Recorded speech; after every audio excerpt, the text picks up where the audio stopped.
ઓછી ગુજરાતી સરિતામાના ચેનલમાં આપણું હાર્દિક સ્વાગત છે। આજે આપણે બનાવીશું અમદાવાદના સ્પેશિયલ દાળવડા। તો એના માટે આપણે મોગર દાળ જોશે, છિલકા વગરની, ચણાની દાળ, અડદની દાળ, ખીચડીના ચોખા, તુવેર દાળ ને મસૂરની દાળ। તો આ મોગર દાળ છે, તમે છિલકાવાળી દાળ પણ લઈ શકો છો। આ 2 વાટકી જોશે આપણે દાળ।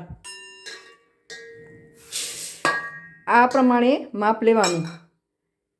1 વાટકી આ ચણાની દાળ, અડધી વાટકી આ ખીચડીના ચોખા, અડધી વાટકી અડદની દાળ, 1 મુઠ્ઠી જેટલી તુવેરની દાળ, 1 મુઠ્ઠીથી અડધી આ મસૂરની દાળ। આ બધી દાળોને આપણે વ્યવસ્થિત ધોઈ લઈએ। હવે આપણે આ દાળને બરાબર ધોઈ લીધી છે। દાળને બરાબર ધોઈ લેવાની।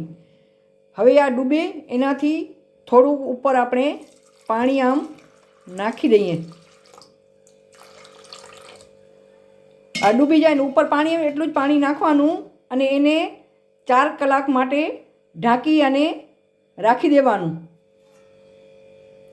આવી રીતે આમ ઢાંકી અને 4 કલાક માટે આપણે એને રાખી દઈએ। પછી આની પ્રોસેસ કરશું આપણે।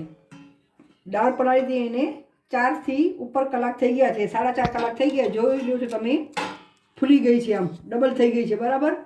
હવે આપણે એને મિક્સર જારમાં પીસશું। આમાં પાણી કાંઈ નાખવાનું નથી। આમાં થોડુંક આમ લસણ નાખશું, આદું આમ કટકા કરીને અંદર થોડુંક નાખશું અંદર, અને લીલા મરચાં કટકાઈને નાખી દઈએ। આમાં થોડાક તીખાશ પડતા મરચાં લઈએ તો સારું। તમને જેવું તીખું ભાવતું એવું તમે એવા મરચાં લઈ શકો છો। આવી રીતે આમાં કટ લગાવી દેવાના। 3 મરચાં નાખી દેવાના, નાનું આદુનો કટકો ને લસણ। પછી આમાં પાણી નથી નાખવાનું અને આ પીસી લેવાનું। સાવ લોટ નથી કરવાનું, કરકરો જ કરવાનું છે। હવે આ પીસાઈ ગયું છે। આવી રીતે પીસવાનું, બરાબર। સાવ પેસ્ટ નથી બનાવવાની।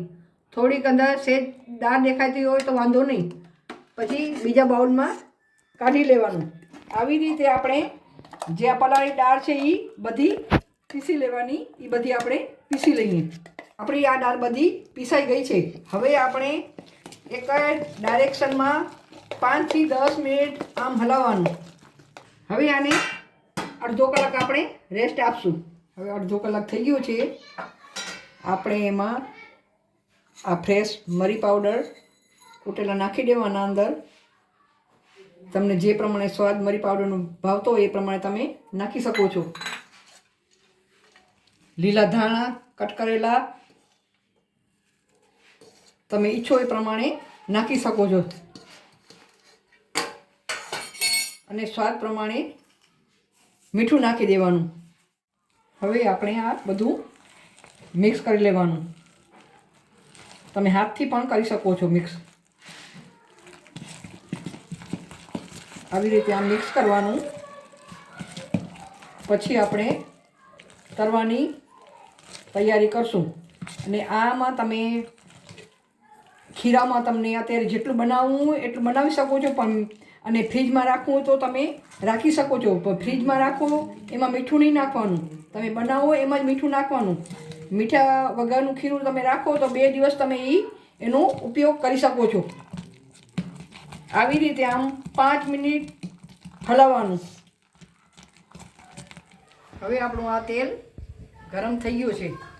આપણે એમાં વડા નાખી દઈએ। મીડિયમ તાપે તળવાના, ફૂલ તાપે નથી તળવાના। કેમ કે ફૂલ તાપે કરશું તો ઉપરથી પાકી જશે અને નીચે કાચા રહી જશે। એટલે મીડિયમ તાપે જ આપણે તળવાના છે। હવે આવી રીતે આમ બધા ચમચથી આમ હલાવી લેવાના, એટલે છૂટા છૂટા થઈ જાય। હવે એને બરાબર તળવા દઈએ। આવી રીતે જ આમ કરવાનું, બરાબર। એને બરાબર હજી બરાબર તરાયા નથી. હજી મીડિયમ તાપે જ તરવાનું છે. બરાબર.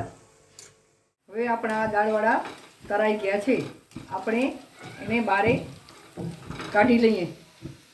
આવી રીતે વાટકા ઉપર રાખી દેવાનું એટલે તેલ નીતરી જાય ને આવી રીતે બીજા વડા આપણે તરી લઈએ.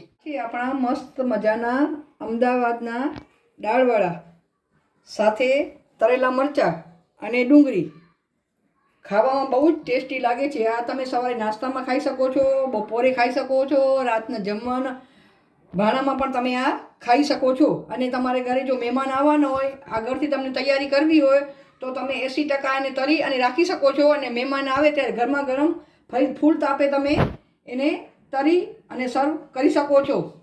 આવો દાળવડાની મોજ માણવા. શિયાળામાં તો બહુ જ સરસ લાગે. બધી દાળો અંદર મિક્સ છે. તમે આ જરૂરથી ટ્રાય કરજો. અમદાવાદના સ્પેશિયલ દાળવડા. અમદાવાદ જેવો જ સ્વાદ આવશે.